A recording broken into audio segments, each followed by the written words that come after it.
Hey guys, what's going on? East Bay Anglers here, and we have this giant oak tree right over our house, and what we're trying to do here is collect acorns.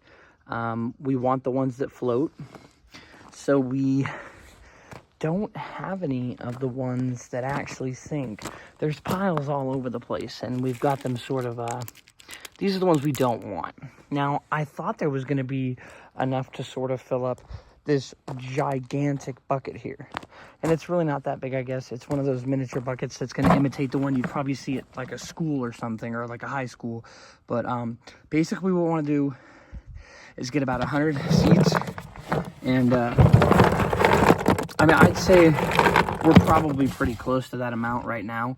But the mission here, the project, is to grow about 100 acorn saplings and just kind of see what happens. I think it's fun. I think it'll be a good experiment. I'm not sure how many we're going to count them. We got to wait for the buckets to come in the mail. And it seems like after they fall on the ground, it's the best time to plant them to, it seems, mimic winter-like conditions. But obviously, this is our first time doing this, and it's going to be a fun project.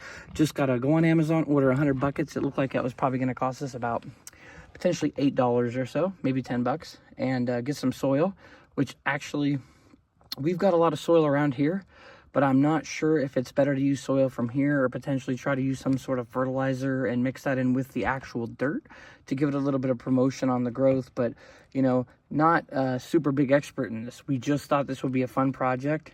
And yeah, just going to see how many out of the 100 that we can actually get to grow. And then from there, we'll keep you guys updated on how far along this project is and show you the steps. And yeah, we just thought this would be something different, something fun. One of those things that we talked about when it came to the expansion of the channel. And we're really excited about this project. We've been talking about doing it for quite some time now. So when we have more updates, we'll let you guys know. Stay tuned.